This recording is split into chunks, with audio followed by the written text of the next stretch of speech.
Every financial collapse begins the same way. Not with panic, not with fear, but with confidence. Confidence that this time the system is smarter, that the risks are understood, that the rules have finally evolved past failure.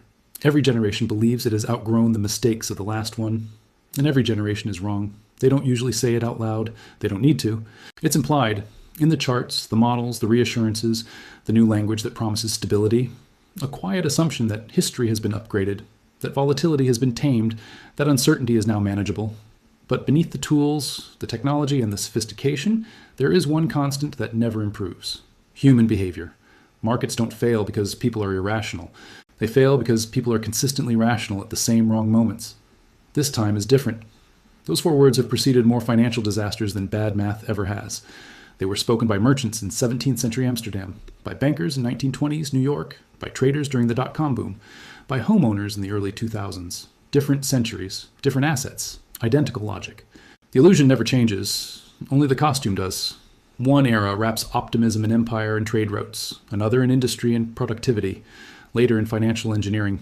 Today, in algorithms, liquidity, and complexity, the language becomes more advanced. The vulnerability stays exactly the same, because illusions don't survive by being false. They survive by being useful. One illusion sits at the center of them all: the belief in permanent growth. The idea that progress, once achieved, becomes law, that tomorrow must always be larger than today, not because of discipline or limits, but because that's simply how the system works now. When growth is assumed, risk stops feeling real. Threats feel temporary, warnings feel outdated, limits feel negotiable, until they aren't. As systems grow more complex, another belief quietly takes hold: that complexity equals safety. Risk is sliced, modeled, insured, and distributed until no one can see it clearly anymore. But complexity doesn't remove danger. It hides it. It delays it. It spreads responsibility so thin that accountability disappears. When fear fades, caution goes with it. Societies place enormous faith in the idea that someone is in control: central banks, institutions, experts. Not because control is absolute, but because believing in it keeps the system moving. Confidence becomes a form of currency, but history shows control is usually reactive, constrained, and political. It buys time. It does not buy immunity.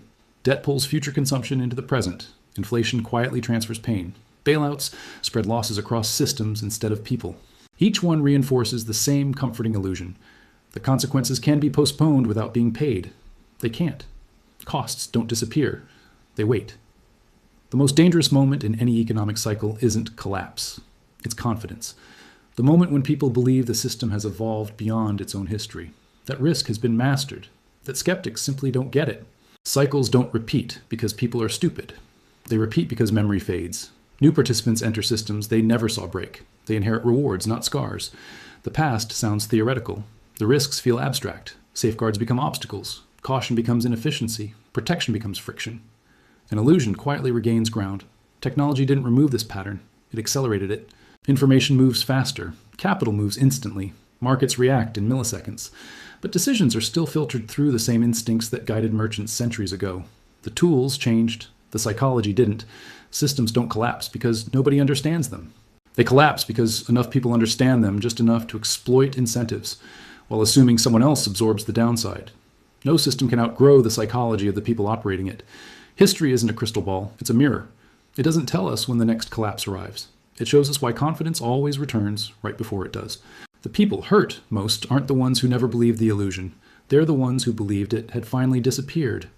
Progress doesn't erase patterns, it disguises them.